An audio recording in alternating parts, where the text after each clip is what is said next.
Hello and welcome to Real Talk with Kelly Lee. I am Kelly Lee Williams and I am sitting here with United States senatorial candidate Margaret Stock. Margaret, thank you for allowing me to be here today. Thank you for interviewing me. Oh, absolutely, because I see what the independent candidates are trying to do and they need all the help they can get. Thank you. So, let's start with the obvious.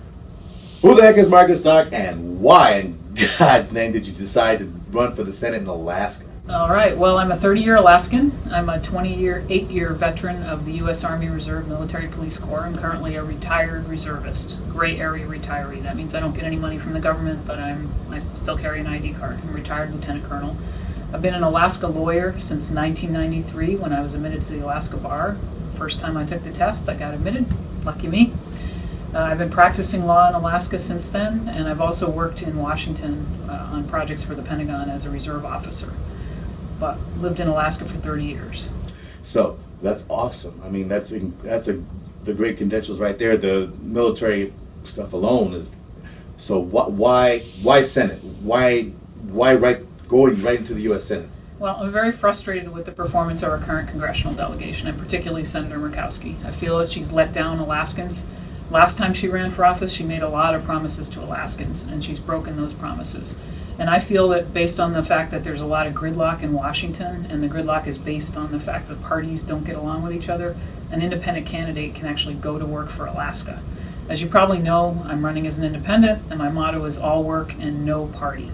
There are some people that would say that Margaret Stock is just a Republican running as an independent. She was Republican, but she didn't want to run a ticket because Joe Miller's on that ticket, and it's just such a cluster here. You just wanted to go independent. What are your thoughts about the state of Alaska politics as they are? Well, they're very entertaining and very interesting, but I will tell you I had no idea that Joe Miller was going to declare himself to be a libertarian when I announced my campaign back in February.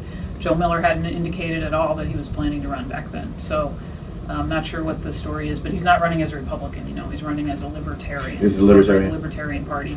Although, for the record, as far as I can tell, he doesn't agree with most of the positions of the Libertarian Party.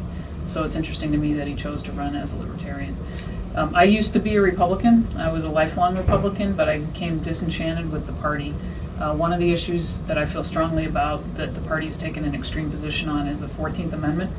When the Republican Party was founded, way back when, the 14th Amendment was one of the cornerstone achievements of the party.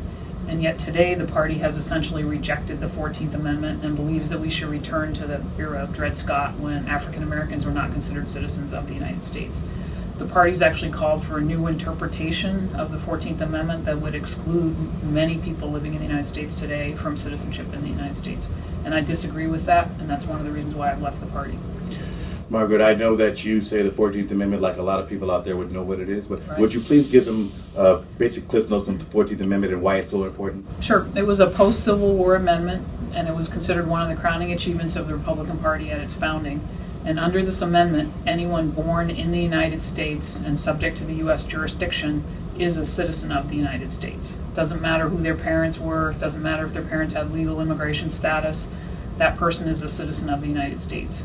And we're now seeing that amendment called into question by the national leaders of the Republican Party who want a new interpretation of the 14th Amendment.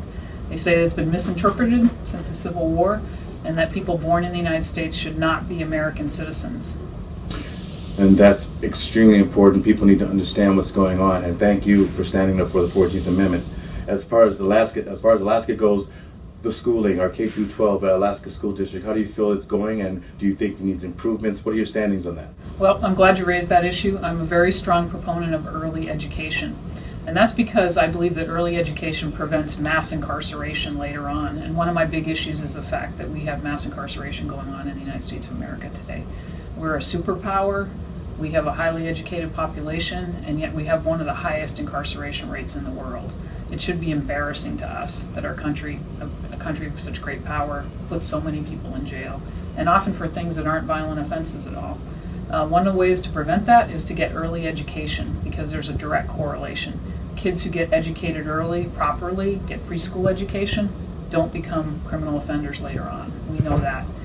So early education is extremely important to me, and I think it will save the taxpayer a lot of money if we focus on that. Anchorage has been doing pretty well. We do a great job with our school system. We have a lot of teachers, but we're having funding problems right now. And when you run out of money in the school system, that can create problems later on. We've had the luxury of having high oil prices and a strong state budget, and of course that's in jeopardy now. But education is something that's guaranteed under the Alaska Constitution, and the state's required to provide an education to every young person in the state. So what I would like to do as a United States Senator is make sure that federal money keeps flowing to the state of Alaska to help support early education programs. I think that's really critical in this time of budget cuts. And that investment by the federal government can pay off dividends in the future. All right.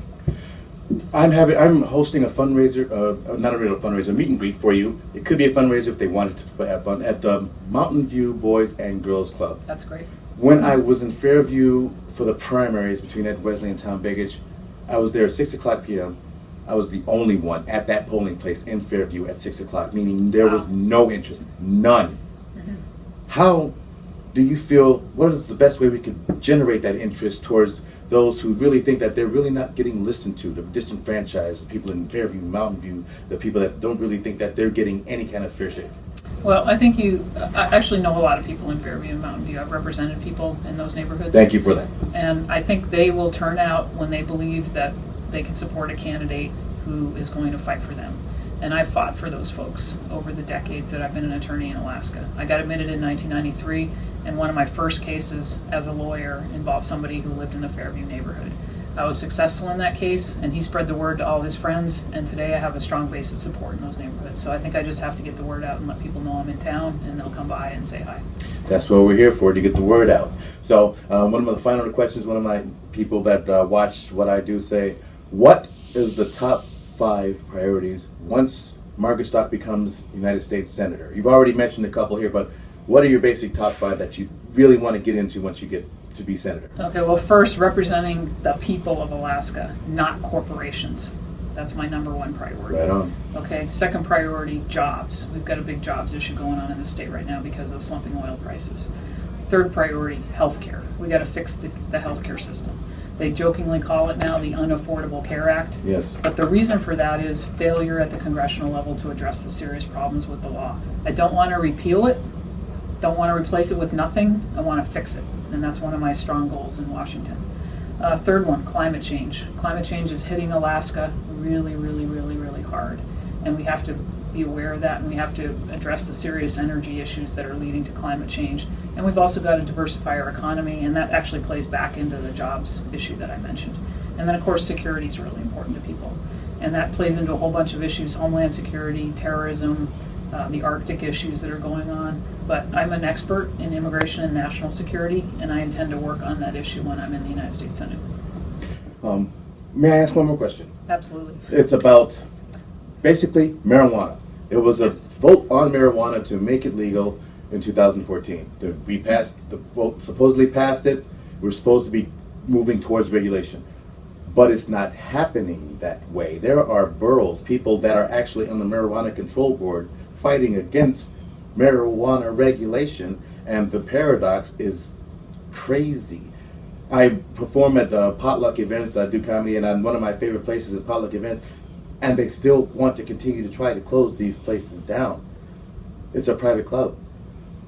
What can be done in your, I know you may have, whatever you thought about, what are your thoughts on this? Should the Alaskan people be allowed to regulate marijuana like tobacco and do what we voted to do?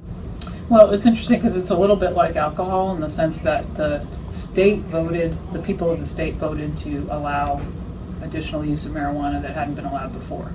But there is a local option where you can decide you don't want to participate in that. Kind of like in Alaska, we have towns that are damp and towns that are dry and so forth. And so communities have to make a decision whether they want to participate in the scheme that was passed by the voters statewide. As your United States Senator, I don't have a lot to say with state laws regulating marijuana, but one thing I do have a say in is federal laws. And right now we have Schedule 1. Yeah, we have a very severe conflict between the state law and the federal law, where people are being told it's okay to do something under state law, but it's not okay to do it under federal law. And that creates a very serious conflict where people believe they're engaging in lawful behavior, and yet they can go to jail under federal statutes. Right. So one of the things I'd like to do is harmonize the two laws. If a state says it's okay to use medical marijuana, then the feds should not criminalize that use of medical marijuana. And similarly with other regulation of marijuana. Now, I will tell you that the marijuana issue is really complicated and it's new. Nobody's really sure how it's going to play out. Colorado's had some mixed experiences with their use of, their legalization of marijuana. So one of the things we have to do as citizens is watch what's happening in other states and try to make sure that doesn't happen in our state. The bad things, there's good things that come with the legalization of marijuana, but sometimes there's some, issues relating to, people that shouldn't be using it and so forth. And so those all have to be worked out. And I think what we're going through right now is that kind of struggle where people are trying to figure out what to do with this new law and how to figure that out.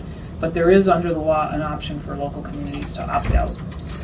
Well, Margaret, how do people donate to you? Where do they go? How do they get money to this campaign? How do they support? I love that question. And where they go is margaretforalaska.com.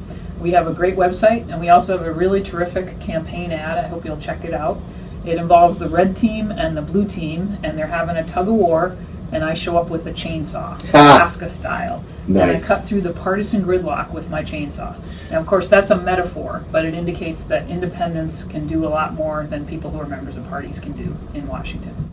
Margaret Stock, thank you so much for being here. Thank for you. me being here in your office. And I tell you right now, just the MP experience in the Army alone, being a lieutenant colonel, I know that she can step in and do the job day one. So she got my vote. So let's see if we can get her in the Senate in Alaska. Thank you so much.